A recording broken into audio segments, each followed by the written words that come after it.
Дорогие друзья, доброй ночи. Сегодня праздник, 4 ноября, День народного единения. Поздравляю все народы России, поздравляю чеченцев, поздравляю ингушей. Речь пойдет сегодня об Ингушетии. Вопрос, откуда у маленького ингушского народа взялись силы противостоять системе и отстаивать свою независимость, и отстаивать свои земли, как они считают, несправедливо отнятые у них руководителями субъектов Федерации Кадыровым и Евкуровым. Итак, откуда у ингушей взялись силы у маленького народа? Это один из самых маленьких народов на Кавказе, с самой маленькой территорией. Откуда у них взялась сила противостоять системе и побеждать социальную несправедливость? Итак, на мой взгляд, три источника силы ингушей. Первый – это осознание того, что если тебя раз унизили и ты стерпел, то тебя будут унижать постоянно. И это означает конец не только твоей репутации, а конец вообще твоего бытия в этом мире. Это недопустимо для кавказского народа, для маленького древнего кавказского народа. Это недопустимо, это равносильно смерти. Источник силы номер два, он наиболее парадоксален.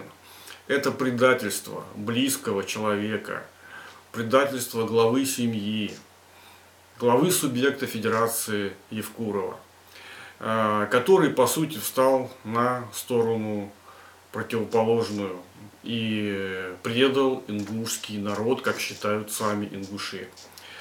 Когда тебе продает близкий человек, то ты либо ломаешься, либо делаешься сильнее. Ингуши стали сильнее.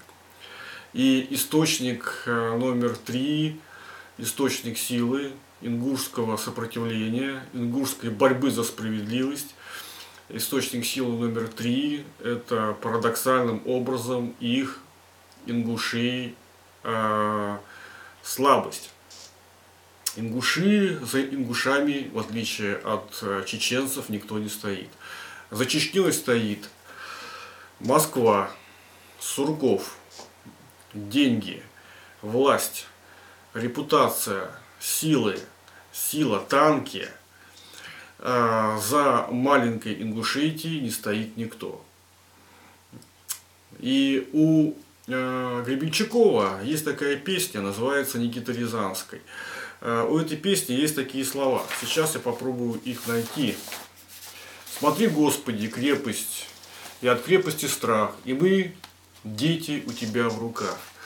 То есть страх возникает от того, что у тебя есть какая-то сильная защита. Но когда ты выходишь в поле один на один с врагом, у тебя в руках меч, и за тобой никто не стоит, страх парадоксальным образом пропадает, и ты обретаешь силу. И ты начинаешь этого врага побеждать.